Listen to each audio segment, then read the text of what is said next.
अब घर जाने का टाइम हो गया है। रुको जीनी, पूरे कंपनी में सिर्फ तुम ही जल्दी घर जाती हो। जितनी सैलरी तुम मुझे देती हो उसमें इतना ही काम होता है, मुझे जाने दो। लेकिन बाकी सब तो अभी काम ही कर रहे हैं। लेकिन मैं यहाँ एक्टिंग करने नहीं आई हूँ। अगर काम करने की एक्टिंग करना है तो उसके अलग पैसे लगेंगे। जीनी, अभी तुम यंग हो, तुमको ज्यादा मेहनत करनी चाहिए। मैं मेहनत सिर्फ 7 बजे तक करती हूँ, उसके बाद मुझे आराम करना होता है। क्या तुमने अपना आज का काम खत्म कर लिया है? हाँ। तो फिर घर जाओ, मम्मा इंतजार कर रही हैं। चलती हूँ, बाय।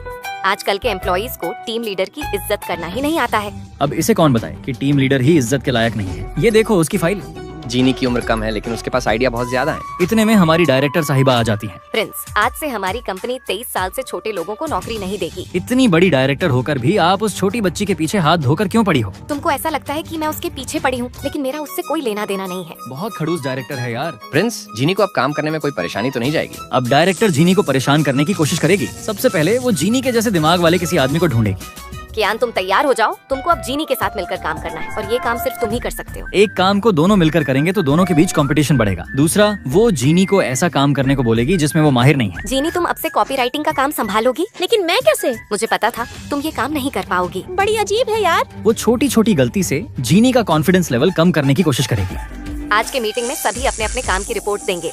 मैंने रिसेंटली ही अपनी 3 इम्पोर्टेंट स्कीम्स और 5 रिपोर्ट तैयार किया हूँ। कियान के बाद सभी ने अपना इंटरव्यू दिया और जब मेरी बारी आई तो हरामखोर ने सुनने से ही मना कर दिया। जीनी, अब मीटिंग का टाइम खत्म हो चुका है, तुम अगली बार बताना। मेरी इज्जत की तो वाट लग गई। प्रिंस, मुझे लगता है जीनी डायरेक्टर से बहुत परेशान हो गई है, वो अब काम नहीं करेगी। टेंशन नहीं लेने का, उसके लिए मैं हूँ ना।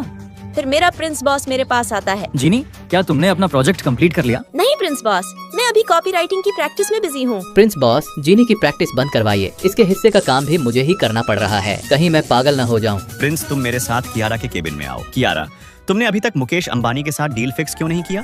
बॉस, कियारा ऑफिस के दूसरे काम में बिजी थी तो वो डील फिक्स नहीं कर पाई। कियारा, कुछ भी करके अंबानी जी के साथ डील फिक्स करो। बॉस, मुझे एक मौका दें, मैं वादा करती हूँ कि ये डील हमारी कंपनी को ही मिलेगी। अगर डील नहीं हुई तो नौकरी से निकाल दूंगा। अब तो तेरी नौकरी जाएगी। फिर मैं दूसरे दिन अंबानी से मिलने उनके ऑफिस जाती हूँ। रुको, अभी अंबानी जी आपसे नहीं मिल सकते। मुझे उनसे मिलना है, तुम कोई जुगाड़ लगवाओ। अभी वो अपने पर्सनल काम में बिजी हैं।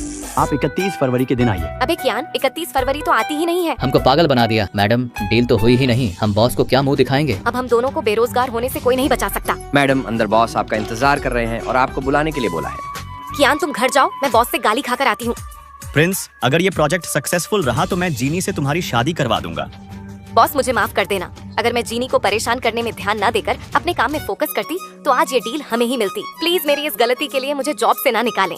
डोंट वरी कियारा, अब तुम टेंशन फ्री हो जाओ। हाँ कियारा, क्योंकि मुकेश अंबानी की डील हमारी कंपनी को मिल चुकी है, वरना मैं तुमको जॉब से निकालकर कंपनी के बाहर तुम्हारा मोमोज का ठेला लगवा देता। थैंक यू प्रिंस, तुम्हारी वजह से मेरी जॉब बच गई। कियारा, तुम मुझे थैंक यू नहीं बोलो, इसकी हकदार कोई और है। उतने में जीनी आ जाती। प्रिंस बॉस, मैंने अंबानी जी से डील फिक्स करवा दी हूँ। मेरे रहते किसी की नौकरी नहीं जा सकती। जीनी, तुमको अंबानी जी मिल कैसे गए? आज मैं मॉल गई थी तभी। प्रिंस, अंबानी जी मेरे सामने ही है। हेलो मिस्टर अंबानी, आप खिलौने क्यों निकाल रहे हो? जीनी, मुझे अपनी बेटी के लिए खिलौने लेना है, लेकिन मुझे समझ नहीं आ रहा है कि कौन सा खिलौना लूं। बस इतनी सी बात, मैं आपको खिलौना निकाल कर दूंगी। जीनी, वो वाला ठीक रहेगा? और खिलौना निकालने के बाद मैंने उनसे डील की बात करी और वो तुरंत मान गए। देखा कियारा, जीनी का दिमाग बिजनेस वूमन की तरह चलता है और उसका बिजनेसमैन प्रिंस उसके साथ होता है। अगर आपको वीडियो अच्छी लगी हो तो वीडियो को लाइक और चैनल सब्सक्राइब करके कमेंट में लाल दिल भेजो।